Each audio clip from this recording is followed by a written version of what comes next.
ধন্যবাদ আপনার সকলকে। বাংলাদেশের প্রদত্ত অঞ্চল থেকে যারা আমার এই ভিডিওটা দেখবেন এবং শেয়ার করবেন, প্রত্যেককে আমি ব্যক্তিগতভাবে ধন্যবাদ দিচ্ছি। আজকের এই প্রেক্ষাপটে বাংলাদেশের গণমানুষের বক্তব্য, প্রধানমন্ত্রী গ্রেনেড হামলা আসামি হয়ে আপনি যখন অ্যারেস্ট হয়েছিলেন, একটা পর্যায়ে একটি অঙ্গীকারনামা দিয়ে তৎকালীন সরকারের সাথে আলোচনা করে এই বাংলাদেশ থেকে আপনি প্রবাসে চলে গিয়েছেন। লন্ডনের মতো জায়গায় গিয়ে আপনি জীবন ও যৌবনের 17টি বছর অতিবাহিত করেছেন।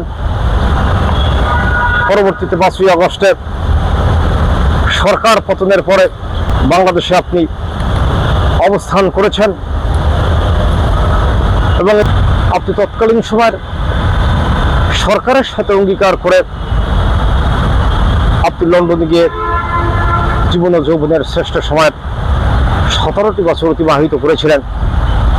বাংলাদেশের গণমানুষরা ভেবেছিলেন আপনি হয়তোবা প্রতিশোধমূলক আচরণ ছেড়ে দিয়ে, প্রতিহিংসার রাজনীতি ছেড়ে দিয়ে এই বাংলার ৫৫,৫৯ বর্গমাইলের ভূখণ্ডে আপনি সহনশীল রাজনীতি মেতে উঠবেন।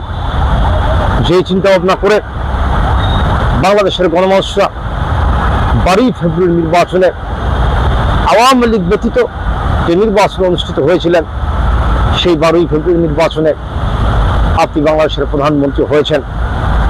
আপনি প্রধানমন্ত্রী হওয়ার পরে ইতিমধ্যে পার্লামেন্টে আপনি যে আইন পাস করেছেন, আইনের মাধ্যমে বাংলাদেশ আওয়ামী লীগকে আপনি রাজনৈতিক কার্যক্রম নিষিদ্ধ করার জন্য আইন পাস করেছেন। বাংলাদেশের গণমানুষের বক্তব্যটা হলেন, গণমানুষরা ভেবেছিলেন আপনি হয়তোবা প্রতিহিংসা রাজনীতি ছেড়ে দিয়েছেন।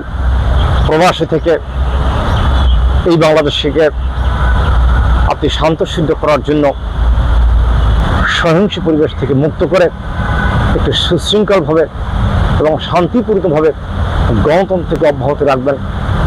বাংলাদেশের মানুষরা কিন্তু আশা করছেন, কিন্তু আপনার এই কার্যক্রমের মধ্য দিয়ে এতটুকুই প্রমাণ হয় শান্ত শৃঙ্খলাভাবে গণতন্ত্র প্রতিষ্ঠিত হবে না, বরং আপনি যে সহিংসের দিকে এই দেশটাকে ঠেলে দিয়েছেন। আপনার এই আইনের কারণে আগামী দিনে এই জনপথে রক্তে রঞ্জিত হওয়ার সম্ভাবনা আছে। আগামী দিনে এই জনপথে দুর্বলগুলিতে আন্দোলন করে পুনরায় আবার এদেশের রাজনীতি ভিন্ন ধারাবাহিকতায় চলতে পারে বলে বিভিন্ন ধরনের মন্তব্য বাংলাদেশের মানুষ করছেন। আমরা আশা করব আপনি বাংলাদেশের সরকার প্রধান আগামী দিনে সুষ্ঠু গণতান্ত্রিক ধারাবাহিকতা বজায় রেখে প্রতিহিংসামূলক আচরণকে পরিহার করে কোন রাজনৈতিক সংগঠনকে নিষিদ্ধ করা থেকে, বিরত থেকে আপনাকে দেশ পরিচালনা করার জন্য উদ্যোক্তা আহ্বান করে আমি আমার সংক্ষিপ্ত বক্তব্য শেষ করছি। ধন্যবাদ আপনার সকলকে। সুস্থ থাকবেন, ভালো থাকবেন।